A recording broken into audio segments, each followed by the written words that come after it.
Step back from the drawer. Hands where I can see them. Officer, what's wrong? Shut up and do what I said. You don't get to question me. He's on shift. He's the one who Ma'am, does don't get involved. It's literally our routine. Ask anyone here. Look at the deposit log. Turn around. Put your hands behind. A quiet June morning at Maple and Rye Bakery flipped fast when shift lead Caleb Marquez stood behind the counter, counting a cash drawer for a scheduled deposit, and his manager decided it looked like stealing. Trent Halpern called police without checking the schedule, without checking the camera feed, without asking the staff in the room. Officer Ryan Kessler arrived, keyed up and treated the bakery like a crime scene. Basic verification never happened. Minutes later, Caleb stood in handcuffs while customers recorded and coworkers froze, scared to make it worse. Tell me where you're watching from, state or country. And if you watch stories about power getting exposed by simple facts, recordings, and accountability, hit like and subscribe. People only start filming when they feel the system won't slow down on its own. Now, back to the start. Maple and Rye ran on routine. Morning rush, regulars, espresso machine going, staff moving with muscle memory. The deposit process wasn't secret, it was scheduled. The drawer count happened in the open, logged, then sealed for a mid-morning bank run. Caleb was 19 and already a shift lead. Not a title they handed out for fun. He handled keys, counted registers, signed the log, and kept everything clean enough that nobody had to fix it later. That morning, he followed the same steps he always did. Drawer out, bills stacked, deposit slip ready. Trent walked in tense. That was normal for him, too. He liked control, and he hated seeing someone else touching money, even when policy said that person should be doing it. Instead of asking what Caleb was doing, Trent jumped straight to accusation. His voice rose enough that people at the front tables looked over. Caleb didn't match the volume. He kept his hands visible and explained he was counting for the scheduled deposit, that his name was on the posted schedule, and that he could show his employee ID right away. Trent didn't take the ID. He didn't look at the schedule. He didn't ask the nearest coworker who was watching this unfold. He pulled out his phone and called the police like he wanted the situation to harden into something official. That call set the tone. Officer Kessler arrived quickly and walked in with the posture of someone expecting a suspect, not confusion. He saw Caleb near the open drawer and locked onto it. The apron, the name tag, the way staff moved around him like he belonged there. None of it slowed the officer down. Caleb complied immediately with commands. No arguing, no sudden moves. He kept repeating the same request in plain language. Verify that he worked there. Check his ID. Check the posted schedule. Ask the staff. Pull the bakery's security footage. Kessler didn't do any of it. Trent positioned himself like the only reliable narrator in the room. He repeated the theft claim and leaned into the authority of the uniform. Meanwhile, a coworker tried to speak up and confirm Caleb's role. Another employee pointed toward the back where the camera system sat. Kessler shut that down and treated it like noise. Here's the thing. When an officer refuses to verify obvious facts that are right in front of them, the situation stops being about mistakes. It turns into choice. Kessler moved in, grabbed Caleb's wrists, and cuffed him behind the counter, tight enough that Caleb's shoulders tensed. Customers stared. Several lifted their phones and started recording from their seats and near the doorway because the escalation didn't match what they were seeing. Caleb didn't resist. He stayed controlled and kept repeating he was complying while asking again for the officer to confirm his employment and review the video that would clear him. Kessler ignored it and walked him out through the front entrance. That walkout did real damage. It wasn't just removal. It was humiliation in a public place, in front of people who'd seen Caleb working there before, in front of strangers who'd only remember cuffs. Trent watched from the doorway. No hesitation. No second thoughts. Just the posture of someone satisfied that the officer was doing the dirty work. Kessler put Caleb in the patrol car and drove him to the precinct without ever checking the schedule, the ID, or the footage. And that decision, skipping the simplest verification, was about to turn one manager's accusation into a case that would force every camera, every report, and every witness statement into the light. The patrol car ride didn't change the story Kessler committed to. He treated it like a simple chain. Manager accused, suspect detained, paperwork next. That's how bad arrests stay alive. Not because they're solid, because nobody slows down. At the precinct, Caleb walked in still cuffed, still calm, still repeating the same point he'd said in the bakery. He worked there and the cameras would show it. He didn't switch tones. He didn't beg. He stayed on facts. Kessler moved him through intake like the outcome was already decided. He talked to the desk, gave the basics of the accusation, and framed it as clean. Theft call, detained on scene, no mention of refusing to check ID, no mention of ignoring the posted schedule, no mention that multiple people offered to verify employment.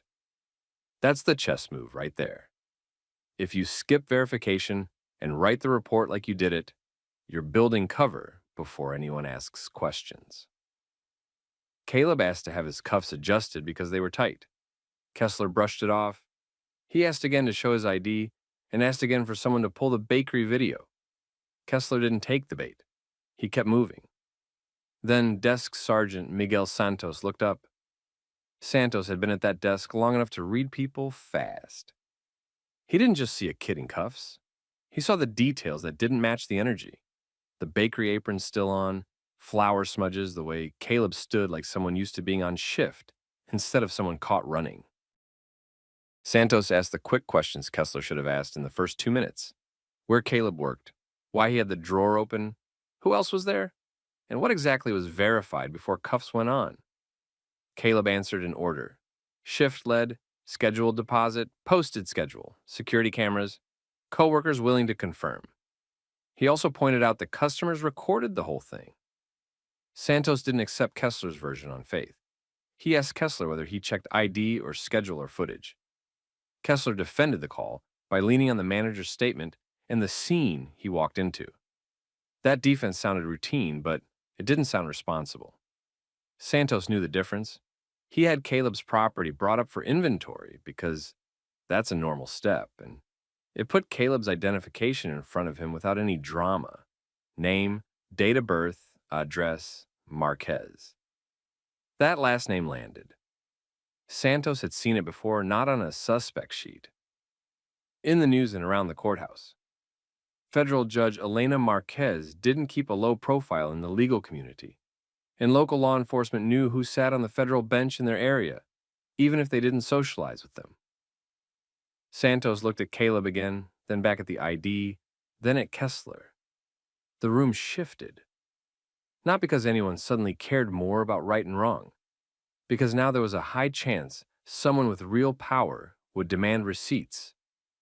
Here's what mattered next. Santos didn't start making friendly calls. He didn't try to quietly undo it and pretend it never happened. He did the opposite. He started asking for documentation. He told Kessler to hold his body cam as evidence, not treat it like a personal file. He asked for the call notes. He asked whether the bakery footage had been requested. He asked for the names of employees on scene. Small steps, but those steps are how you stop a bad story from becoming the official story. Caleb requested a phone call. Santos allowed it. Caleb called his mother. Caleb. He didn't deliver it like some threat. He didn't lean on her title. He laid out what happened in plain order.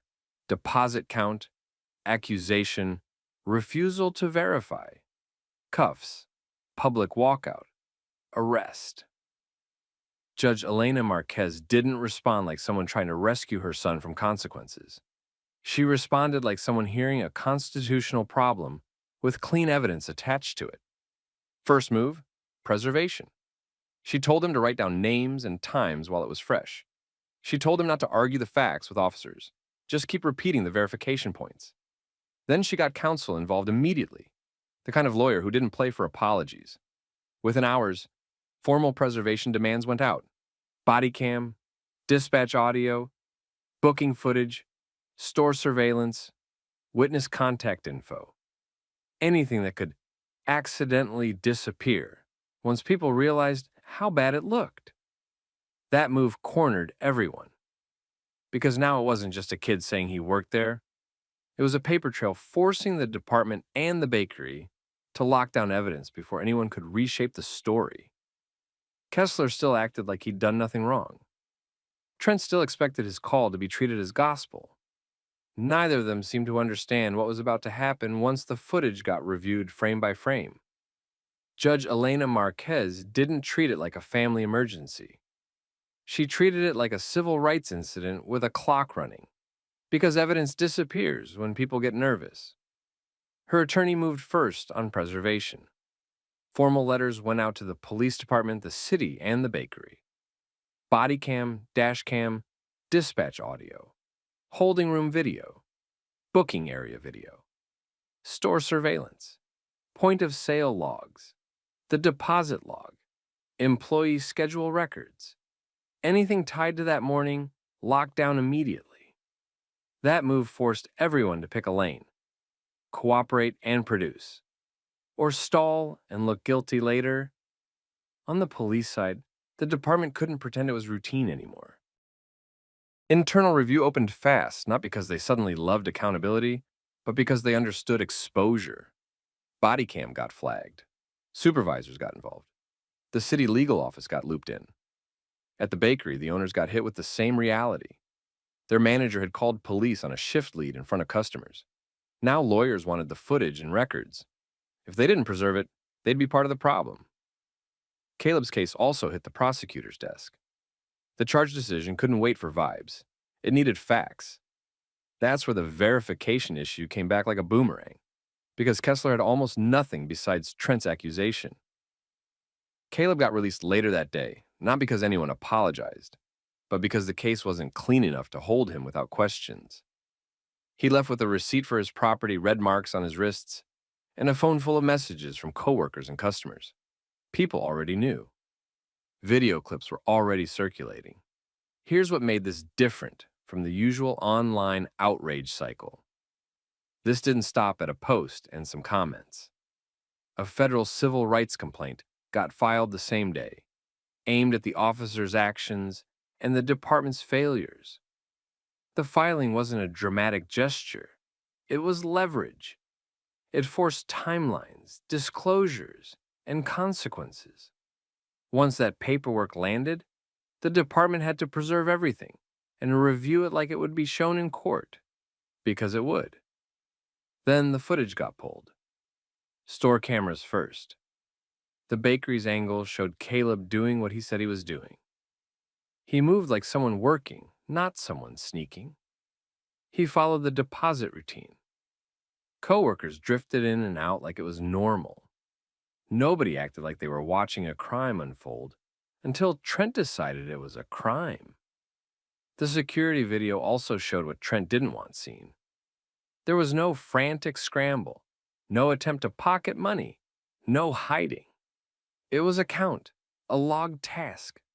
Bodycam next. Kessler's camera caught the biggest problem. Caleb repeatedly offered verification options, and Kessler chose not to take them. Caleb tried to show identification. Caleb pointed out the posted schedule. Staff attempted to confirm his role. The camera system was visible. Kessler didn't check.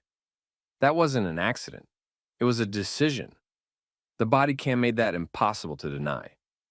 The department compared Kessler's report language to what the camera captured. The gaps stood out. The report framed the scene as clear enough to justify immediate custody. The footage showed a workplace with multiple easy verification routes that got brushed aside. Witness statements stacked up behind the video. Customers described the moment as sudden and unnecessary. Coworkers described Caleb as the shift lead on duty. Several people described Trent as angry before police even arrived, already committed to treating it like theft instead of a workplace check. Then Trent's story started to crack. When investigators asked him basic timeline questions, his answers didn't line up with the store's records. The schedule contradicted his "he shouldn't have been there" angle. The deposit procedure contradicted his "nobody counts like that" angle. The camera contradicted his "I saw him taking it" angle. That's when the owners started asking their own questions, the ones they should have asked before a 911 call. Why did Trent jump straight to police? Why did he refuse to check internal records? Why did he push the officer to treat it like a crime in progress? Another issue surfaced during the records pull. Trent had problems of his own, not a vague personality problem. Operational issues, money handling issues, complaints, gaps that looked a lot like mismanagement and a lot less like a young employee suddenly deciding to rob the place in the middle of a shift. That mattered because it changed the motive. A false report isn't always confusion. Sometimes it's a shield. Sometimes it's a way to redirect attention. Kessler still had a choice at the start, and he still owned it. Trent's accusation didn't force Kessler to ignore ID, ignore the schedule, ignore the cameras, and ignore witnesses. Kessler did that on purpose. And once the department saw the footage, they had a second choice: admit the mistake and take the hit, or double down and risk turning one bad arrest into a career-ending scandal and a settlement. They didn't get to delay that decision for long, because the lawsuit had already started pulling everything into the open, and the evidence was already telling one story. Caleb acted like an employee doing his job, Trent acted like he needed someone blamed, and Kessler acted like verification was optional. Once investigators pulled the footage and lined it up with the reports, the department lost the ability to frame Caleb's arrest as a reasonable misunderstanding. The store cameras showed a normal deposit count happening in the open, with coworkers moving around Caleb like he belonged there because he did. The Bodycam captured him offering the fastest ways to clear it up: ID, schedule, coworkers, security video, while Officer Ryan Kessler brushed past every option and escalated anyway. Trent Halpern's accusation stopped looking like a good faith mistake the moment records and timestamps started contradicting him. Internal affairs didn't need speculation. They had a clean sequence of decisions. Kessler arrived, treating the scene like a crime in progress, accepted the manager's word as the only source worth hearing, ignored witnesses standing within arm's reach, and never made the basic check that would have ended the call. He cuffed a working employee, walked him out through the front in front of customers, then documented the incident in a way that didn't match what the cameras captured. That gap mattered because it wasn't a missed detail. It was the story he chose to lock in. The city's attorneys saw the same thing and understood the risk. A federal civil rights case with clear video doesn't turn on who sounds confident. It turns on what the officer refused to confirm when it was easy, immediate, and available. The department stopped treating Kessler as defensible. He was removed from patrol, his actions were formally sustained as violations of policy and judgment, and his credibility became unusable for prosecutions. That's how careers end in real life, quietly through files and decisions that follow an officer everywhere. Trent's side collapsed even faster because the bakery's own systems didn't support him. Once ownership got involved, they pulled the schedule, deposit procedure, and store logs, then compared them to his account. His version didn't fit. The security footage didn't show theft. It showed routine work. Under scrutiny, other problems around Trent's conduct and money handling choices surfaced in a way that made the original call look less like concern and more like control. He got terminated, and the bakery cut ties hard, because keeping him would have meant accepting the legal and reputational damage he triggered. Caleb didn't walk away feeling saved. He walked away knowing he'd done everything people claim prevents escalation: calm tone, compliance, clear requests to confirm facts, and it still didn't protect him until oversight got forced to look. The desk sergeant, recognizing the last name, Marquez, exposed something uncomfortable. The system moved faster once it realized the consequences could land in a courtroom with no room for excuses. Judge Elena Marquez didn't make private calls to smooth it over. She treated it like a constitutional issue, and used the only language institutions reliably respond to: preservation demands, filings, and deadlines. The resolution followed that pressure. The city moved towards settlement because the evidence was ugly, the arrest was avoidable, and a trial would have broadcast every frame. The outcome included significant compensation for Caleb and attorney fees, but the lasting impact came from the changes attached to the case. The department tightened procedures around workplace theft calls, where the alleged suspect claimed employment, added requirements for supervisors when readily available video or workplace records existed, and strengthened rules that required officers to consider quick exculpatory checks before putting someone in custody. They also had to address restraint practices and documentation, because the footage made it clear how small choices stacked into a public violation. Maple and Rye didn't escape clean either. Regulars saw the walkout, staff saw how quickly a manager could weaponize police, and the business took the hit in trust. Ownership adjusted their cash and deposit procedures to reduce single-person vulnerability and made it explicit that internal verification came first. Schedule, Idaho, cameras, and a second staff confirmation before any police call. None of that fixed what happened to Caleb, but it reduced the odds the same play could happen again. The case became a public example for a reason.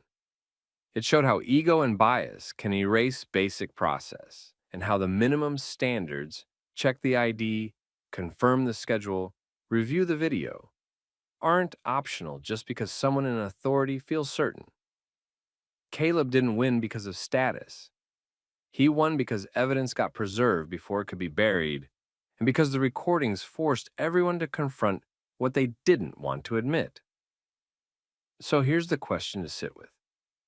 If the name Marquez hadn't been recognized at that desk, how long would it have taken for anyone to do the simplest checks? How many people never get that review because nobody with power demands it the same day? Drop in the comments what you would have done if you were Caleb. Would you have stayed controlled? Or would you have snapped once it was obvious nobody intended to confirm the truth? Share this with someone who still believes accountability automatically shows up on its own. And if you want more story times where recordings, oversight, and receipts force authority to answer for what it chose to do, subscribe. Hey, step back from the vehicle. Sure. What's going on? Oh, is that your BMW? Yes, it's registered to me. How'd you get a vehicle like this? You don't look like an owner. What are you doing here? I'm here for a scheduled meeting in that building, and I'm incoming chief of police. This is your last mission. Racial profiling collided with basic verification when a patrol officer walked up on a black man in a tailored suit beside a black BMW SUV, treated the scene like a theft in progress, and kept pressing even after the man offered documents that should have settled it. The officer's body cam captured the posture, the tone, the escalation. People nearby noticed too, because nothing pulls attention like a uniform turning a quiet parking lot into a public accusation. Where are you watching from? Country or state? Drop it in the comments. If you watch stories where calm, documentation, and oversight expose bad conduct like the video and subscribe, because this one flipped fast. Here's how it started. The parking lot sat beside an upscale office complex, the kind with glass walls, security cameras, and polished entrances where belonging gets judged in a half-second glance. Cars came and went all morning. Most drivers blended into the environment, so nobody asked questions. Adrian Whitfield didn't blend. He pulled in early, parked the BMW, and stepped out wearing a fitted suit. He wasn't pacing. He wasn't hiding. He stood near the driver's side door, checked his phone, and looked like someone waiting for a meeting inside the building. Officer Kyle Brannon rolled through on patrol and locked onto the image like it explained everything. He didn't start by running the plate from a distance. He didn't check with building security. He moved straight toward Whitfield, with his body cam already recording, shoulders tight, face set, ready to figure it out in the worst way. Brannon skipped the normal human opening and went straight into suspicion. He challenged whether the SUV belonged to Whitfield.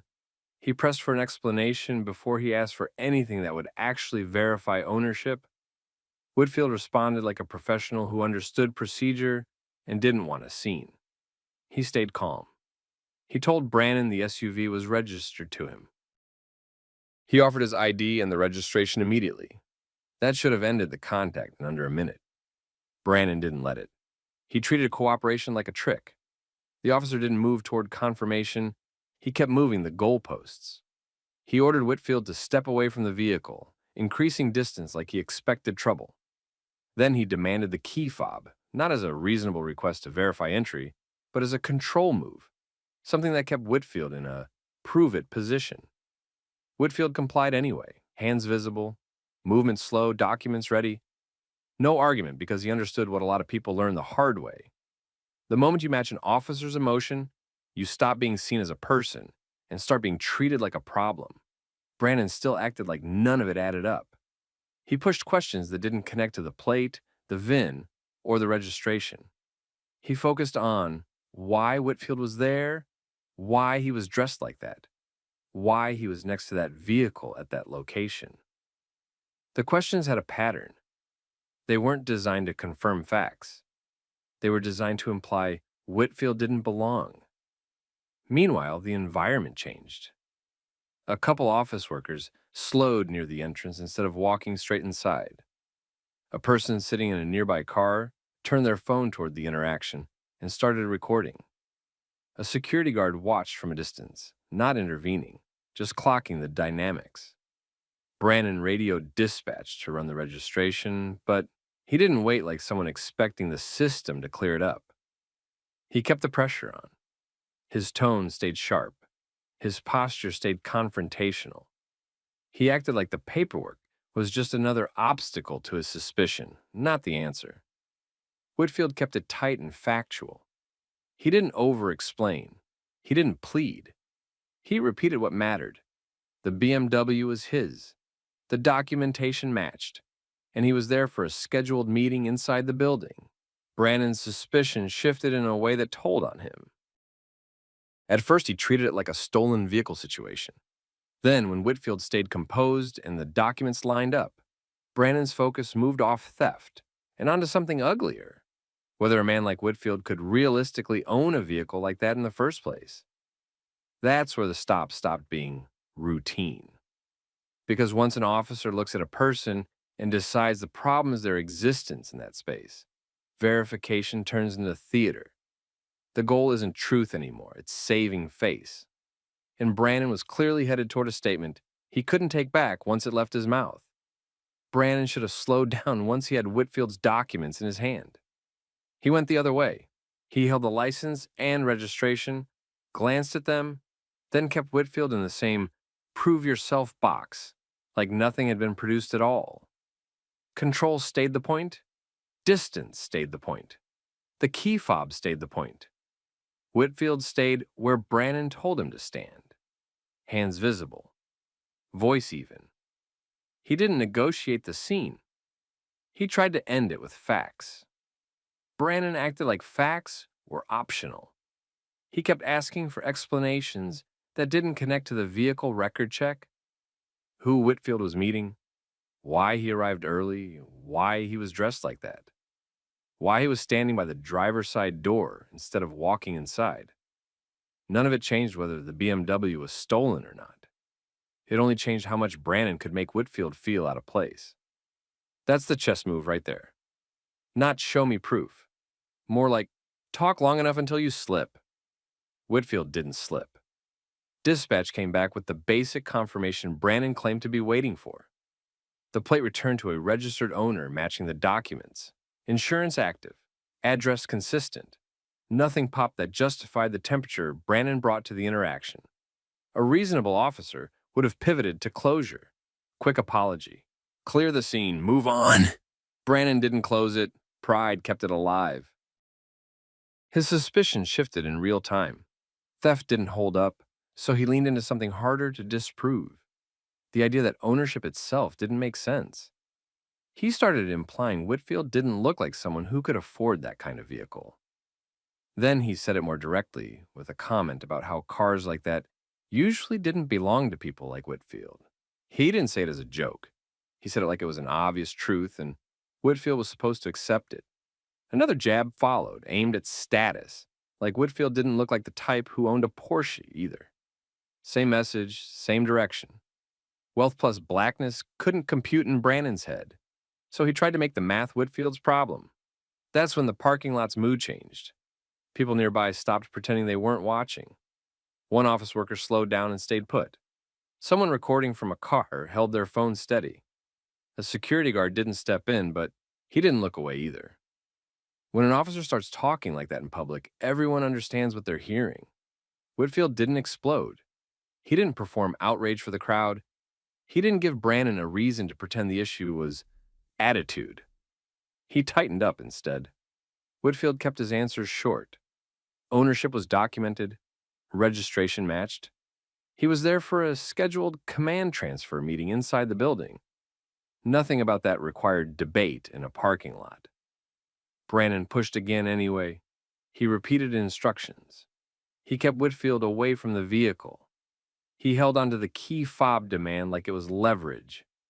The whole thing turned into a contest over who got to define reality, even with dispatch already confirming what Whitfield said from the start. That's the part people don't always understand about stops like this. Once an officer ties their ego to suspicion, verification stops being the goal. Saving face becomes the goal. Backup arrived before Brannon could fully spin it into something worse. Officer Lena Park pulled up and read the scene fast. A calm man in a suit, documents already out, Brannon running hot, bystanders watching, cameras likely rolling. Park didn't add drama. She asked for the basics and got the basics. Then she noticed what Brannon seemed determined to ignore. Whitfield wasn't acting like someone trying to get away with something. He was acting like someone waiting for the system to catch up to the truth. Whitfield made a decision right there, and it wasn't about winning an argument. He reached for a different kind of proof. Whitfield stopped trying to convince Brannon, because that game never ends. He shifted to verification that didn't depend on Brannon's mood. Whitfield identified himself as Commissioner Adrian Whitfield and stated he was the incoming chief of police, there for a scheduled command transfer meeting inside the building. Then he produced municipal credentials that matched that claim. No theatrics, just official ID that carried weight. Brannon didn't accept it cleanly. He hesitated. He kept that same skeptical posture, like the idea was impossible on its face. Officer Lena Park treated it differently. Park understood what was happening in real time. The stop had already drifted out of a normal lane, and it was happening in public, with cameras nearby. Credentials like that weren't something you debate in a parking lot. You verify them through dispatch and supervisors, fast, proper, documented. Park took the lead on the radio and requested confirmation through dispatch. She didn't frame it like a challenge. She framed it like procedure. Dispatch didn't take long. The response came back clear. Adrian Whitfield was the newly appointed chief of police, arriving that morning for a scheduled command transfer meeting at that office complex. The details lined up with what Whitfield had been saying from the beginning. That confirmation changed the air instantly. Brannon's posture shifted because now the suspicion didn't just look wrong. It looked reckless. The officer had moved from a vehicle theft check into personal commentary about who should own luxury cars. And he'd done it while his own camera was running. Whitfield didn't rub it in. He didn't raise his voice. He didn't posture back. He just held position. Then the building's front doors opened and command staff stepped out. The timing made it unavoidable. They weren't walking out randomly. They were walking out because they were expecting Whitfield, and the meeting was real. They approached him, greeted him formally, and saluted him in front of the lot. No confusion, no hesitation. That rank reversal became visible to everyone watching. It landed hard. Bystanders weren't guessing anymore. The security guard wasn't neutral anymore. The people recording didn't stop recording. Now they had context. The officer on the scene had been profiling the department's incoming chief in broad daylight. Brannon tried to reset the interaction. He tried to soften his tone and slide into a routine check explanation. It didn't fit what the camera already captured. It didn't fit what witnesses heard. It didn't fit the earlier escalation. Whitfield responded with the same calm he'd kept the entire time, but he made the line clear. He framed the issue as verification versus profiling. He made it clear that registration confirmation should have ended the stop, and the rest was conduct, tone, assumptions, and the decision to keep pushing after facts were confirmed. That's when the scene stopped being about the BMW. Now it was about the officer. Sergeant Mateo Ramirez arrived as the situation turned into a visible leadership problem. Ramirez didn't argue in the lot. He didn't hold a roadside debate. He watched, listened, and took control like a supervisor who understood liability and standards. Ramirez flagged the body cam footage for review on the spot. He treated the incident as a conduct issue that needed formal documentation, not informal excuses. Whitfield didn't announce punishments in public. He didn't give a speech. He let the moment speak for itself. Before he walked inside with command staff, he delivered one point that didn't need volume to hit. When verification confirms what someone told you, continuing the stop turns into something else, and everybody can see it on camera.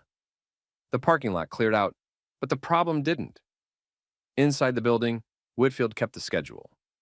The command transfer meeting still happened. That mattered because it showed discipline. He didn't let Brannon's conduct hijack the day.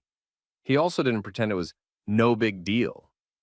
Sergeant Mateo Ramirez handled the next step, the way supervisors are supposed to when something goes sideways on camera. He documented the incident as a conduct review, not a vague miscommunication. He secured the body cam file, tagged the key moments, and noted the presence of witnesses.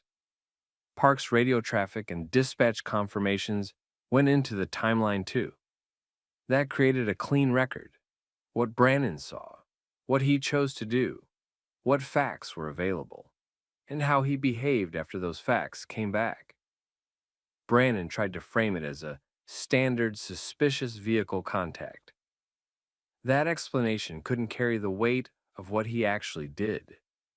The escalation didn't match the evidence. The language about who usually owns certain cars pushed it out of the good faith mistake lane and into bias and professionalism. Within the first week, Whitfield didn't make it a public spectacle, but he didn't protect it either. He ordered an internal investigation and treated it like a first-day test of standards. Not just for Brannon, for the whole department.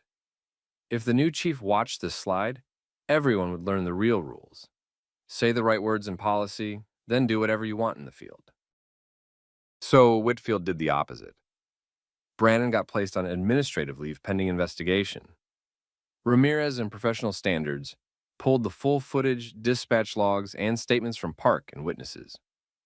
Building security provided camera angles from the lot. The bystander video that circulated online helped too, not because it replaced the body cam, but because it showed how the encounter looked from the outside. A calm man being treated like he didn't belong, in a place where belonging gets policed quietly until a badge makes it loud. Park's role stood out in the review. She didn't pile on. She didn't co-sign the attitude. She verified the credentials properly and used dispatch the way it's meant to be used. The department recognized that difference because it showed the problem wasn't policing is hard. The problem was choices. The community reaction came fast. People weren't shocked that profiling happened. They were shocked it happened to the incoming chief on his first day in broad daylight with cameras running. Local groups raised it at city meetings. Office workers who witnessed it talked about it at work. A simple question kept popping up. If this is how an officer talks when he doesn't know who he's dealing with, how does he talk when no one important is watching? Whitfield didn't answer that with a speech. He answered it with process. The investigation ended with discipline that matched the conduct. The department treated Brannon's comments and escalation as violations of professionalism and bias standards. The exact outcome depended on policy and prior history, But the direction was clear. Brannon couldn't keep working the street the same way after that footage. The city also faced exposure on the civil side, because when an officer turns a consensual contact into an extended detention without real grounds and adds profiling language on top, attorneys don't need to spin anything. The camera already did the work. Whitfield made department-wide changes immediately after. He reinforced a simple operational rule. Suspicious vehicle contacts required articulable facts, not vibes. He required supervisors to review a sample of Bodycam footage weekly from patrol, not just when a complaint hit the desk. He tightened guidance on requests like key fobs and step-away orders, making officers justify those moves with a safety or investigative reason that made sense on paper and on video. Then he addressed the culture piece without pretending a memo fixes culture. He told his command staff to stop treating bias complaints like PR problems and start treating them like performance problems. Officers who couldn't handle professional neutral verification didn't need better excuses. They needed retraining, removal from certain assignments, or separation. The standard wasn't whether the officer felt suspicious. The standard was whether the suspicion was real. A month later, the parking lot incident still floated around the department, but not as gossip. It became an example Whitfield's trainers referenced in roll call. How quickly an officer can create liability, how easily ego turns a basic check into misconduct, and how cameras don't care about intentions after the facts are in. Whitfield didn't pretend he was immune either. He used the moment to underline something uncomfortable. Status didn't protect him from profiling. Credentials just changed how fast the truth got acknowledged. That was the lesson he wanted the public to see. If someone like him could get pressed like that with documentation in hand, anyone could. The difference was what happened next. Oversight, records, accountability. So here's the question for you. If you were Whitfield in that lot, calm and compliant, and the officer still kept pushing after dispatch, confirm the registration, what would you do next? Drop your take in the comments and share this with someone who thinks just comply always ends it. And if you want more real grounded stories where receipts and recording bring consequences, subscribe so you don't miss the next one. Hey, let me see some ID. What's this about? Stand up, we're gonna talk outside. I can talk right here. What did I do? We got a call, you match what they described. What description? What crime? Shut up and stop arguing and do what I'm telling you. I'm not arguing. I'm asking why you're demanding ID. Racial profiling hit a wall the moment a patrol officer walked into a packed downtown cafe, zeroed in on a black man sitting alone, and demanded ID without stating a lawful reason. The man stayed seated. He kept his hands visible. He didn't raise his voice. He kept asking the procedural questions that forced an officer to pick a lane. Was he being detained? What was the specific reason? And was he free to leave? The officer escalated anyway, trying to turn a vague check into control. Quick pause. Where are you watching from? Drop your city or state in the comments. And if you watch stories where, calm, documentation, and clear boundaries beat pressure tactics, like and subscribe. Now rewind. It was a weekday morning downtown. The cafe had the usual rush, people in line, laptops open, drinks getting called out, staff moving fast. Security cameras sat in plain sight, one at the register, one covering the seating, another near the entrance. The kind of setup that makes it hard for anyone to later claim something happened that didn't. Malik Johnson was there, like he often was, early, quiet, alone at a small table near the wall. Laptop open, coffee in front of him, phone face down. He wasn't bothering anyone. He wasn't filming. He wasn't pacing or acting erratic. Just existing in a public place. Officer Grant Mercer came in wearing full uniform. He didn't enter like someone grabbing a drink. He scanned the room like he was shopping for a target. He noticed Malik and walked straight over. Mercer stopped at Malik's table and started the contact with that vague, controlling tone officers use when they want a person to start explaining themselves. He asked for ID right away. No introduction that mattered. No clear reason, just a demand. Malik didn't argue about feelings. He didn't tell a story. He asked the first question that matters. Was he being detained? Mercer didn't answer cleanly. He repeated the ID demand and acted like Malik was being difficult for even asking. He framed it as a simple request, like the reason wasn't important. Malik asked again, slower. He stayed seated. Both hands stayed on the table, visible. Mercer's posture tightened. His voice sharpened. The language shifted from, I'm asking to, I'm telling. He ordered Malik to stand. He insisted Malik identify himself. He implied consequences if Malik didn't comply. Malik didn't move fast, he didn't stand. He asked for the lawful basis. He asked if he was free to leave. Mercer still wouldn't name a reason that held up. He reached for the usual vague lines someone called. He matched something. It was suspicious. Nothing specific. Nothing that explained why this man at this table right now needed to produce papers. People around them started paying attention. A couple customers stopped typing. Someone in line turned fully toward the table. A woman in a booth angled her phone in a way that looked like scrolling, but the lens pointed toward the scene. Staff noticed too. The barista kept working but kept looking over, tense. Elena Park, the manager, caught it fast. An officer looming over a seated customer. A demand for ID. No clear explanation. The imbalance was obvious, and it was happening inside her business, on camera. Elena walked over and addressed Mercer in a controlled, professional way. She asked what the issue was, and what lawful reasons supported the demand. She kept her voice level and made sure everyone nearby could hear the question. Mercer didn't like being challenged in public. He kept focusing on Malik, like Elena wasn't supposed to be part of it. He pushed the idea that Malik had to comply because he said so. Elena didn't let it stay private. She pointed out the security cameras and stated that the footage would be preserved. Then she told Mercer she was calling for a supervisor to come to the cafe. That changed the temperature. Mercer's confidence didn't vanish, but his approach shifted.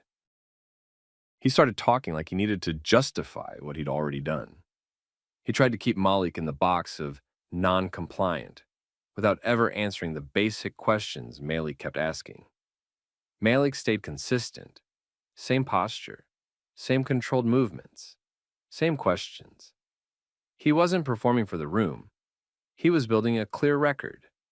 And now the officer wasn't just dealing with Malik. He was dealing with witnesses, cameras, and a manager who understood exactly what needed to be saved. Mercer didn't like the manager calling for a supervisor, so he tried to regain control the way some officers do, by speeding things up. He shifted closer to Malik's table, lowered his voice, and acted like this could still stay between them if Malik just gave him what he wanted. It didn't work. Malik kept his hands where the whole room could see them. He kept asking the same core questions, detained or not, reason or not, free to leave or not. Mercer kept dodging the clean answer and kept treating Malik's calm as defiance. Elena didn't play along. She stayed near enough to be part of the scene, far enough to avoid any claim that she interfered. She told her staff to keep working and to not touch the security system settings. Then she did the smart thing. She wrote down the time on a notepad near the register and added a quick description of what she saw. Officer entered, approached one customer, demanded ID, escalated without stating a clear reason. Mercer keyed his radio. Everyone heard that tone shift too. He asked for a supervisor to respond, but he framed it like he was dealing with a non-compliant subject, not a customer sitting in a cafe. While they waited, Mercer tried new angles. He turned his attention to Elena and pushed for the cafe's video. Not a request through channels, not a formal process. He wanted it handed over right then, like the business owed him evidence on demand. Elena shut that down without theatrics. She made it clear she would preserve footage. She wouldn't hand it over informally. She also made sure witnesses heard her say it. That mattered. At the same time, a customer in the booth kept recording. Nia didn't point her phone like a spotlight. She kept it low.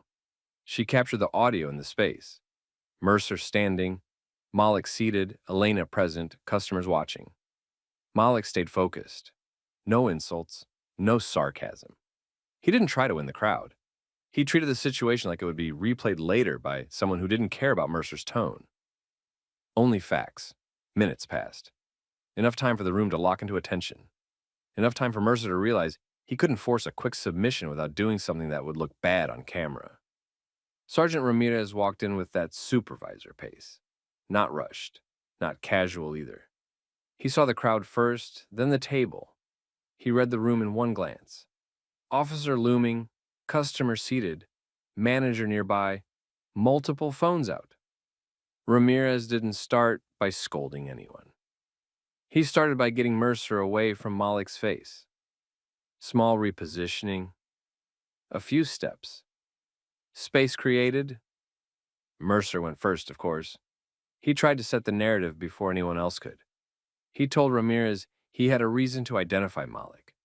He leaned on vague suspicion language. He suggested a complaint. He hinted at a description match. Ramirez asked for specifics, not the category. The details. What description? Who called? What behavior? When? Mercer didn't have clean answers. He had impressions. He had vibes. He had the kind of story that sounds fine until it has to match timestamps. Ramirez then spoke to Malik, still keeping distance and keeping it calm. Malik described the sequence in plain order. Officer approached, demanded ID, refused to state a lawful basis.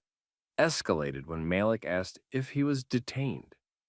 Malik made it clear he hadn't threatened anyone, hadn't blocked anyone, hadn't refused to leave a private property. He had simply asked procedural questions and stayed seated. Elena added what she observed from the business side. She stated Malik was a customer, the cafe hadn't called police, and the cameras covered the entire incident. She also stated she would preserve the footage and provide it through proper channels if requested. Now, Mercer had a problem.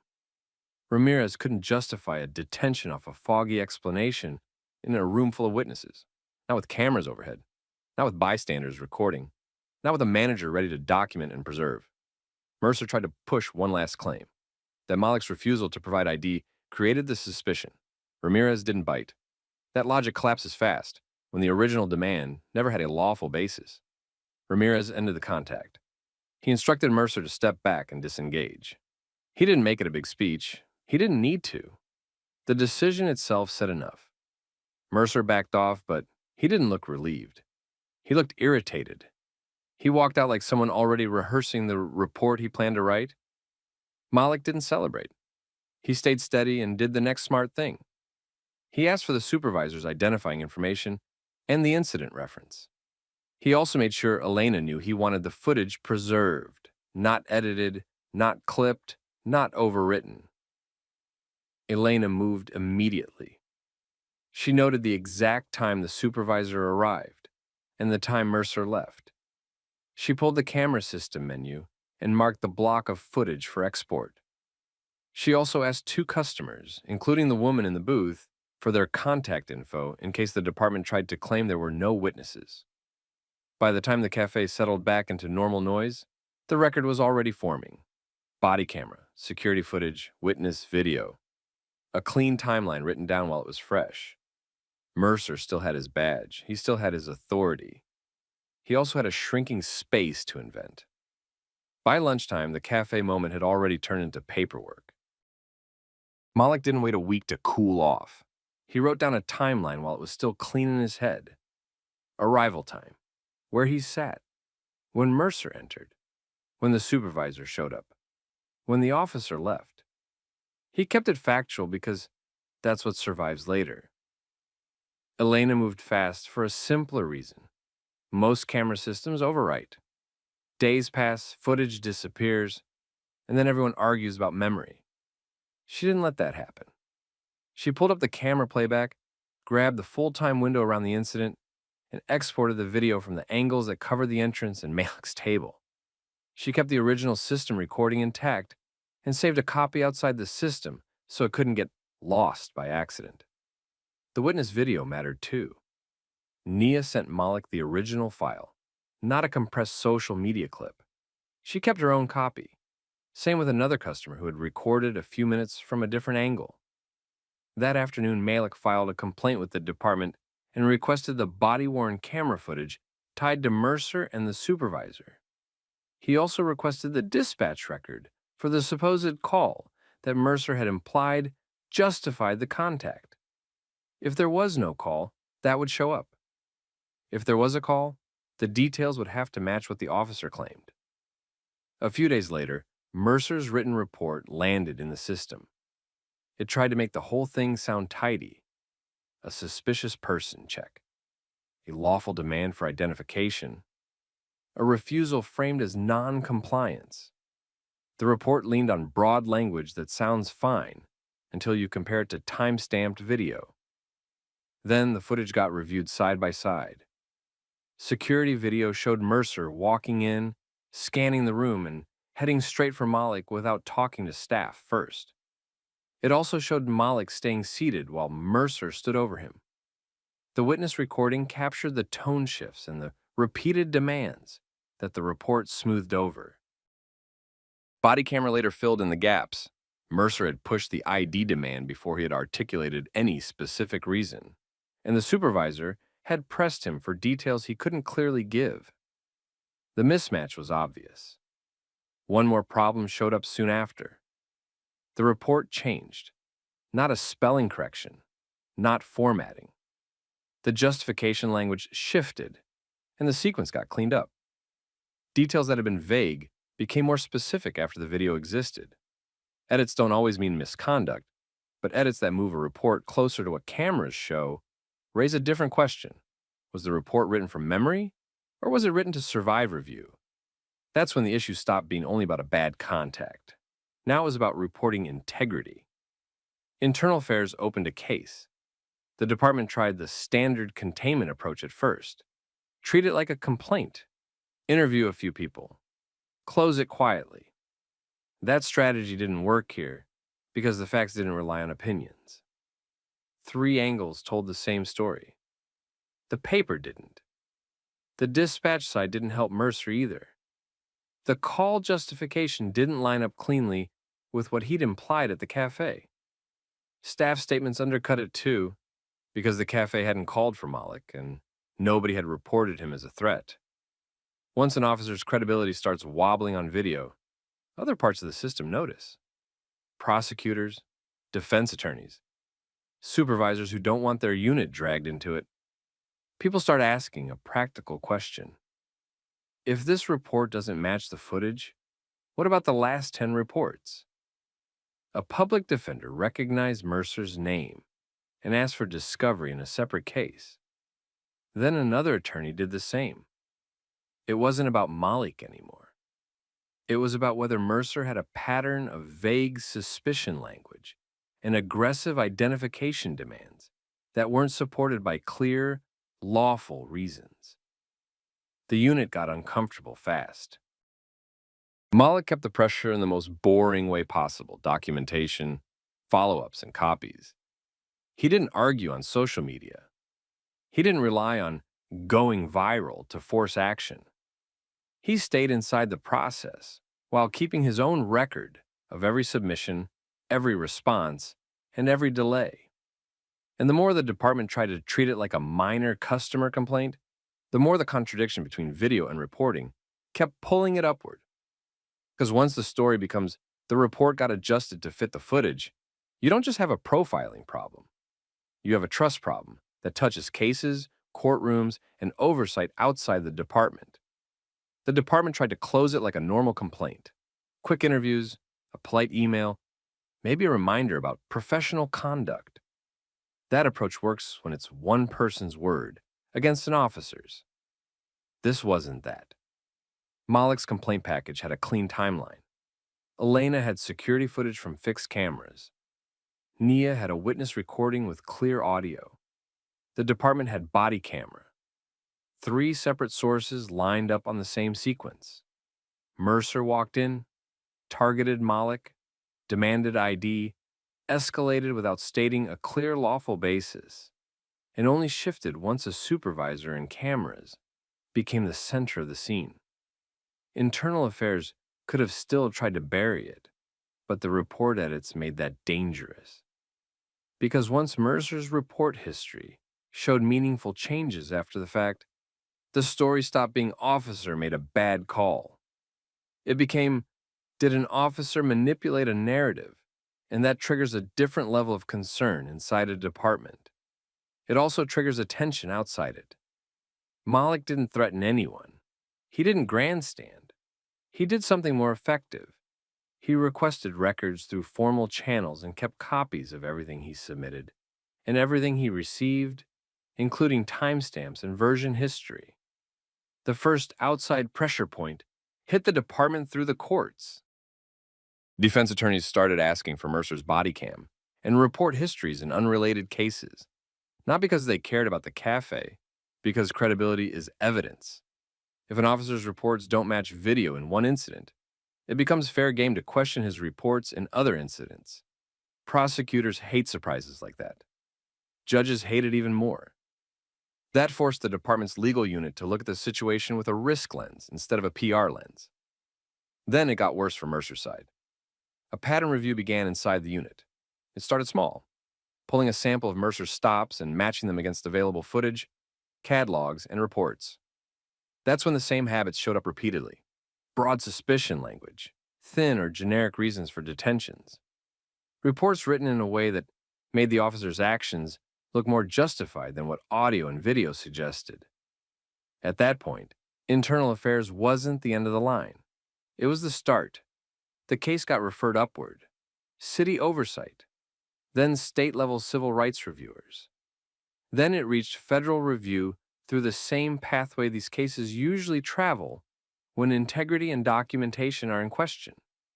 Civil rights enforcement interest, evidence handling questions, and whether there's a pattern inside a unit. That didn't mean helicopters and raids.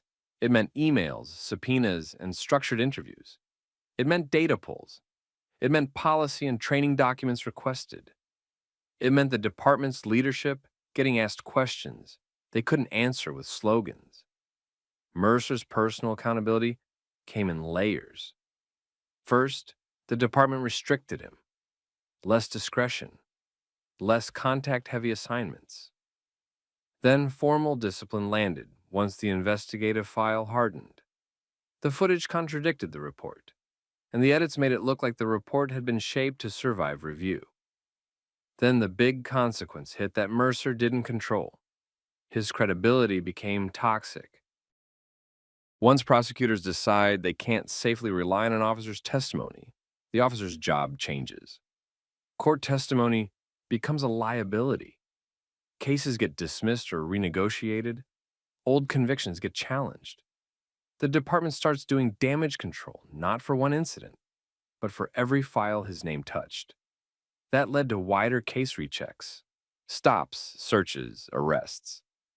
Any situation where Mercer's narrative was the foundation. Some cases held up, and some didn't. Enough didn't that the department had to admit the review publicly. The department's statement tried to keep it general. They framed it as commitment to transparency and continuous improvement. Standard language. The public didn't focus on the statement. They focused on the video. Because the video showed the simple truth. Malik sat in a cafe and got treated like a problem that needed explaining. The officer couldn't articulate a lawful basis until the moment got supervised and recorded. Malik's outcome wasn't just, they apologized. He got a formal finding that the contact was improper. He got written confirmation tied to the complaint process. The city settled his civil claim to avoid the risk of a trial centered on conflicting reports and verified footage. The amount wasn't the headline part of this story. The accountability was. Elena's Cafe changed procedures too. Not because they did anything wrong, but because they saw what works. They posted a visible policy. Staff do not provide customer information without legal process. They trained employees on who to call and how to document incidents without escalating them. They upgraded camera retention so footage didn't vanish in days. They kept a logbook for major incidents with timestamps and witnesses. Malik didn't walk out thinking the world was fixed. He walked out knowing something specific. Calm plus documentation can beat pressure tactics. That's the real lesson here. Not courage as a performance. Not yelling, not chasing a viral moment. Control your body language. Keep your hands visible. Ask the questions that force clarity. Make the official story collide with recorded reality. Preserve the evidence early, get witnesses, get times. Make it impossible for someone to clean up the narrative later. If you were sitting in that cafe watching this happen, what would you have done? Would you have recorded? Would you have stepped in like Elena? Or would you have looked away and hoped it ended fast? Drop your thoughts in the comments. Share this with someone who thinks recording doesn't matter. And subscribe if you want more stories where the facts don't bend just because someone has a badge. Ma'am, step back. Your kid is a thief. Who reported a theft? What was taken? He fits the description. I know what I saw. A description from who? You still haven't named a complainant. He's 10 years old, you're restraining a child with no victim in front of you and nothing recovered. I know. Stay right here with me. This mall officer walked in thinking he was about to bag an easy confession from a kid he'd already decided was guilty. What he didn't know was that the boy's mother wasn't the kind of person you could intimidate into silence. She was a federal judge.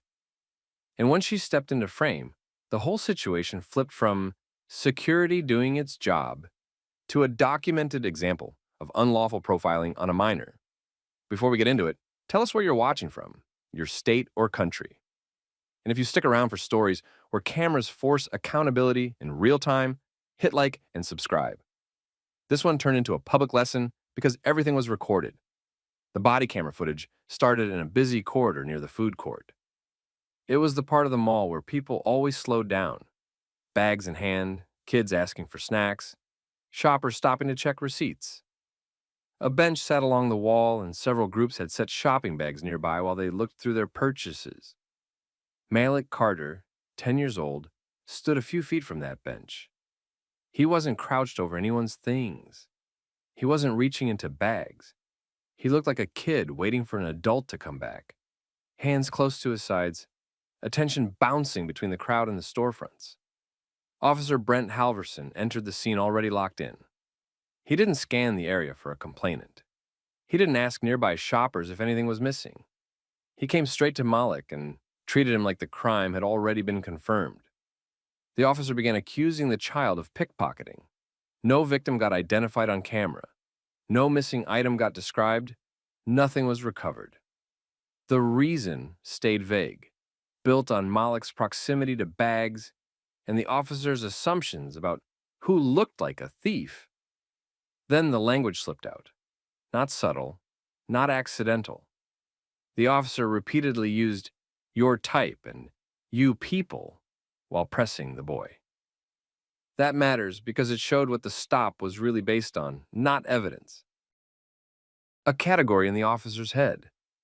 Malik reacted the way a lot of kids react when an adult with authority corners them in public.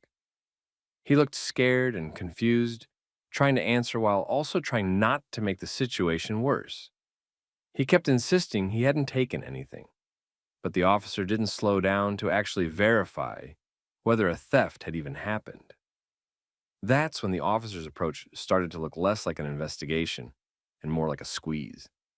He kept pushing for an admission. He framed it like Malik only had one way out, agreeing with the accusation. Naomi Carter, Malik's mother, came into view from the side. She'd been a short distance away grabbing a drink and a small bag from a kiosk. From the moment she noticed the officer crowding her son, her pace changed. She didn't rush in wildly. She moved with purpose, stepping close enough to place herself between Malik and the officer's forward angle without touching anyone. Her first move wasn't emotion, it was structure. She challenged the accusation by asking for the basics any reasonable person would ask for. She wanted to know who reported the pickpocketing. She asked what exactly was taken. She asked where the alleged victim was. She asked what evidence the officer had, that Malik did anything at all. The officer didn't give clean answers because there weren't clean answers to give. He leaned on the same general suspicion and tried to treat her questions like she was interfering. His tone hardened. He repeated the same biased framing, suggesting Malik fit a type, using that "you people" language again like it was normal. Naomi didn't mirror his volume. She stayed controlled and kept pulling the conversation back to facts. A missing wallet has an owner. A theft has a complainant. A detention needs legal grounds. None of that appeared on the footage. As the questioning tightened around him, the officer changed tactics. He shifted from trying to argue to trying to control the scene physically. The body cam captured his hand reaching out and closing around Malik's wrist. It wasn't a guiding touch. It was a holding grip, meant to prevent the child from moving away. Malik visibly tensed, shoulders up, body stiff, eyes wide. People nearby started paying attention. A couple of bystanders slowed down. At least one phone came up, pointed directly at the officer and the child. Naomi immediately demanded the officer release her son. She didn't threaten. She didn't plead. She gave a clear instruction and kept her focus on the fact that Malik was 10 years old and was being restrained without an identified victim or any recovered property. The officer refused to let go. Instead, he escalated again, framing it as a detention and acting like the lack of evidence didn't matter because his suspicion was enough.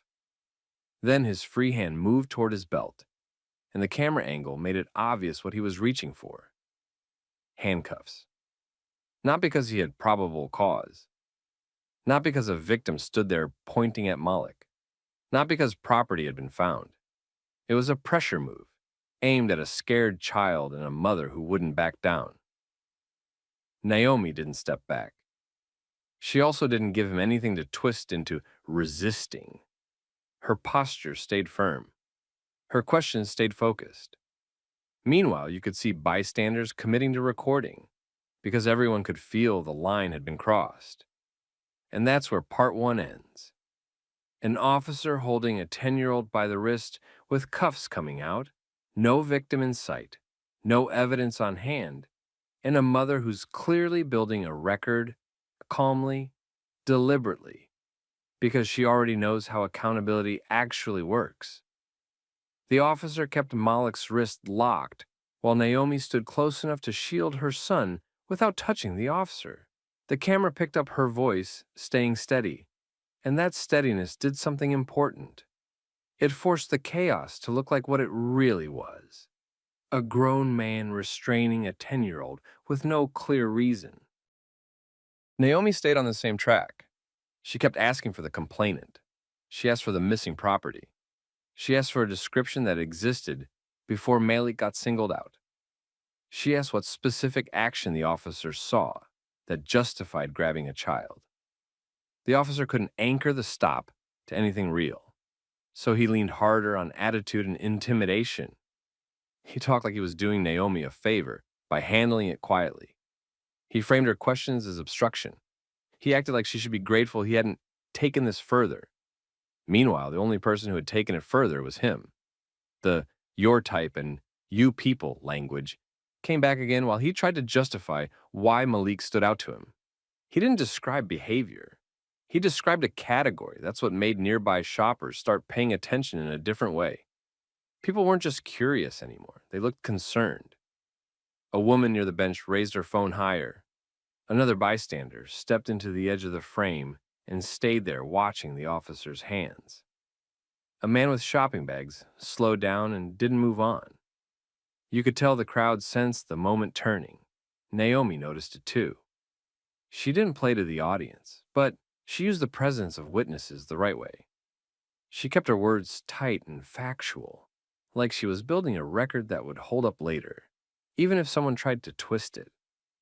She made it clear Malik wasn't leaving with the officer unless the officer could explain the legal grounds. She pointed out that there was still no identified victim. She highlighted that no stolen item had been recovered. She flagged that Malik's age mattered because this wasn't an adult being stopped for a verified report. This was a child being pressured to confess to something unconfirmed. The officer's response was to squeeze for compliance. His grip on Malik didn't loosen. He shifted his stance to angle Malik away from his mother, like he wanted to separate them by inches at a time. His free hand hovered at his belt again, and the body cam captured him touching the handcuff case, like he wanted Naomi to see it. That's not procedure. That's theater. Malik started to look at his mother instead of the officer, like he was searching for the right way to behave. Kids do that when they feel trapped. His body stayed stiff, and he tried to keep his hands visible, like he'd learned somewhere that visible hands keep adults calmer. Naomi kept control of her tone, but she didn't soften her boundary. She demanded the officer release Malik's wrist. She repeated that a detention without a victim, without property, and without a clear report was unlawful. She reminded him that he didn't get to invent probable cause out of a guess and then use cuffs to force a confession. The officer didn't like that word, unlawful. His face tightened. His voice rose. He tried to flip it into a power contest, insisting he had authority and that Naomi needed to step back. He kept framing Malik as suspicious, and he kept talking like suspicion itself was the evidence. That's when Naomi changed tactics slightly. Still calm, still controlled.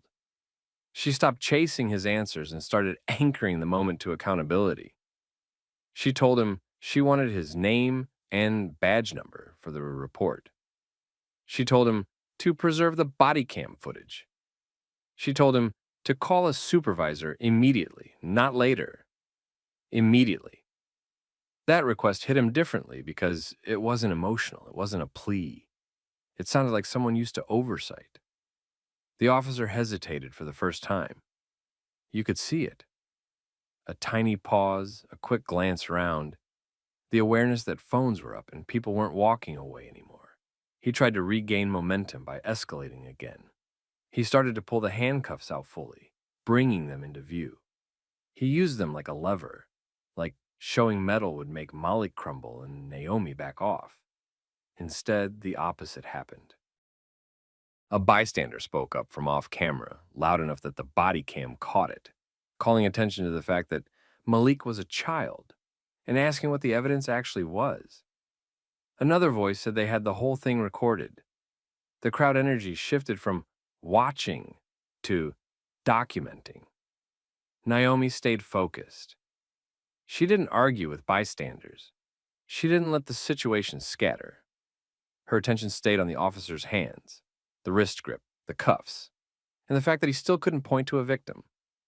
Then the officer made the mistake that ended any chance of him playing this off later. He repeated the biased language again, even more openly, while justifying why Malik was the one he stopped. He tried to dress it up as experience, but it landed like pure prejudice on camera in front of witnesses, while he held a 10-year-old. Naomi didn't react with outrage. She reacted like someone confirming a final detail. Her posture straightened. Her voice stayed even. She stopped negotiating and moved into command mode. The cuffs were out now. Not on Malik yet, but close enough that everyone understood what the officer wanted. Fear, compliance, a confession he could write down and call it resolved. Naomi didn't raise her voice. She didn't step into the officer. She didn't touch his equipment. She just tightened the frame of the situation so it couldn't be spun later. She told him again to release Malik's wrist. She reminded him again that there was no identified victim and no recovered property. She pointed out again that he still hadn't described a specific theft report, only his personal suspicion. The officer tried to bulldoze past that. He kept talking like Naomi's refusal to accept his assumption was the real problem. He leaned on authority words and implied consequences if she didn't cooperate. He also kept referring to Malik in group terms, like Malik didn't get to be an individual child, only a stereotype. That your type, you people framing stayed in the audio, clear as day. And you could feel the crowd locking in. Phones stayed raised. People stopped pretending they weren't watching. Someone moved to the side for a better angle. Another person stayed near the bench, eyes on the officer's hands, ready to speak up if he tried to drag Malik away. The officer noticed the cameras and, instead of backing off, he tried to control the narrative. He started talking like he was doing the right thing and keeping them all safe. He framed Malik as suspicious because he was near bags. He implied Malik must have been working the crowd. Still no victim. Still no missing item. Still nothing tangible. Naomi shifted her attention to pure procedure. She demanded a supervisor again. She demanded the officer's full name and ID again. She made it clear she wanted an incident report filed and the body cam preserved.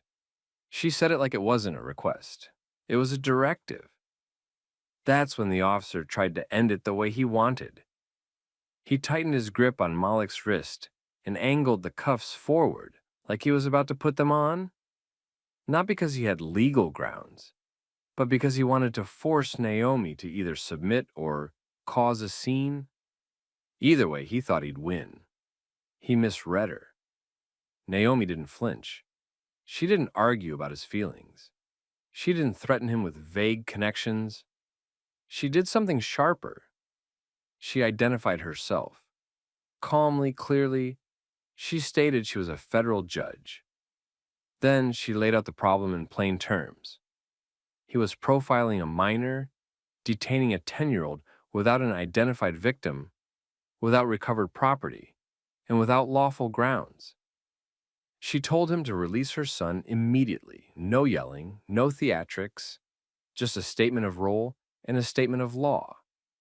That's the moment the officer's whole body language changed. The cuffs stopped moving forward. His shoulders shifted. His head turned slightly, like his brain was suddenly running a different calculation.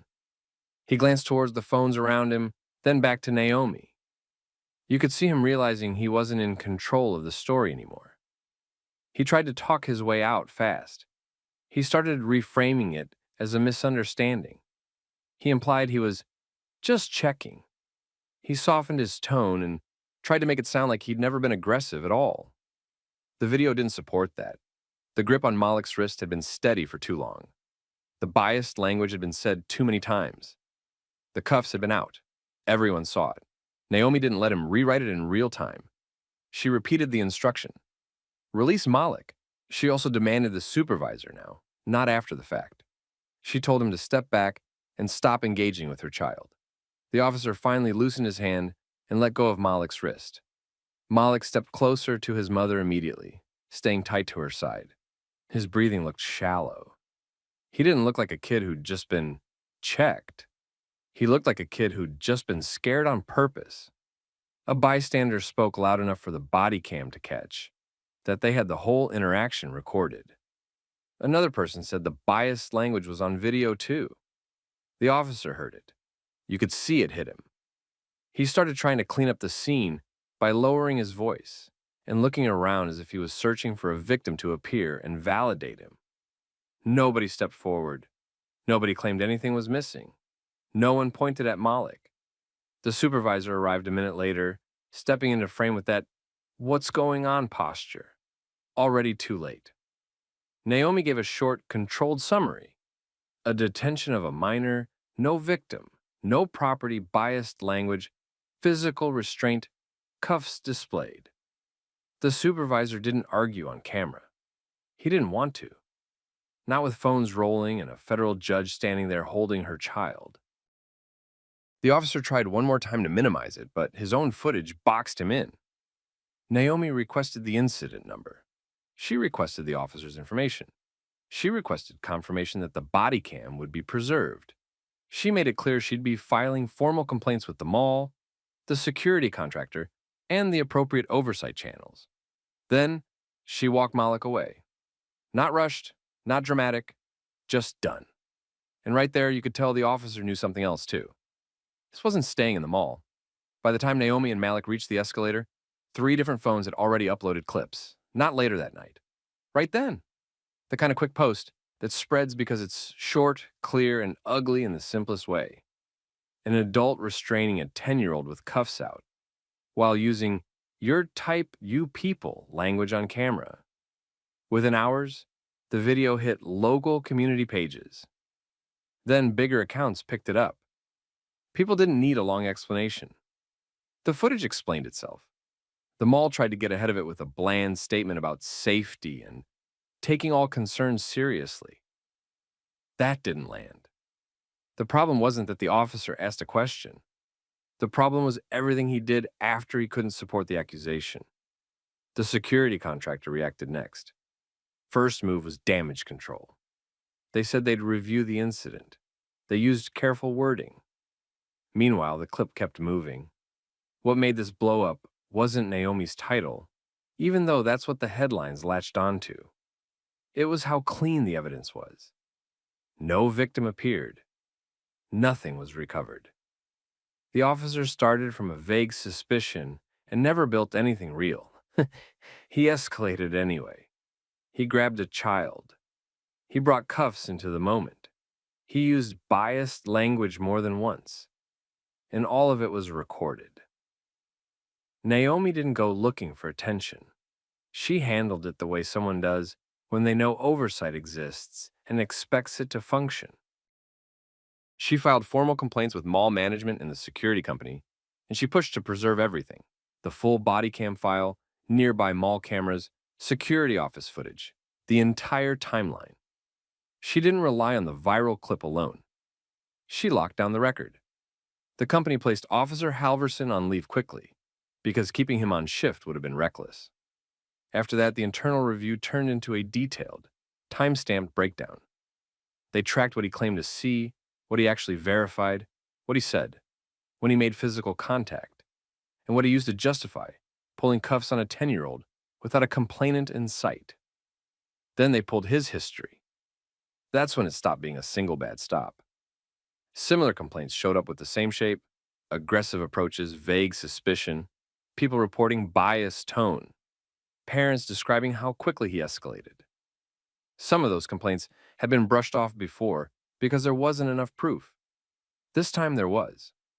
The company considered the usual exit ramps, the kind of soft response that makes things go away quietly. That idea didn't survive once lawyers and liability entered the room. A child being restrained without grounds, with biased language on camera, isn't something you patch with a training reminder. So the outcome moved straight. He stayed on leave through the review, and then he was terminated. Not a quiet reassignment, not a mutual agreement. Fired because the footage made it impossible to defend his choices. After that, the mall announced changes because the public pressure didn't fade. They tightened detention standards so an officer couldn't grab someone based on a feeling. They set clearer rules around minors. They made supervisors mandatory in certain situations. They pushed de-escalation harder. They also emphasized body cam compliance, because everybody had just watched what happens when cameras are on and someone still chooses to act reckless. For Naomi and Malik, the aftermath looked different. Malik had to process that an adult treated him like a suspect for standing near bags. Naomi kept his world steady while she handled the official side. She didn't turn her kid into a spectacle. She focused on making sure the record led to consequences, not excuses. That's the real lesson people took from it. Suspicion isn't proof. Proximity isn't guilt. And when someone in authority decides to gamble on prejudice, video is what forces the truth to stay in place long enough for accountability to catch up. What would you have done in Naomi's position? Would you have started filming immediately? Would you have demanded a supervisor right away? Drop your thoughts in the comments. And if you've seen something like this happen where you live, talk about it. And if you want more stories where documentation flips the power back where it belongs, like and subscribe.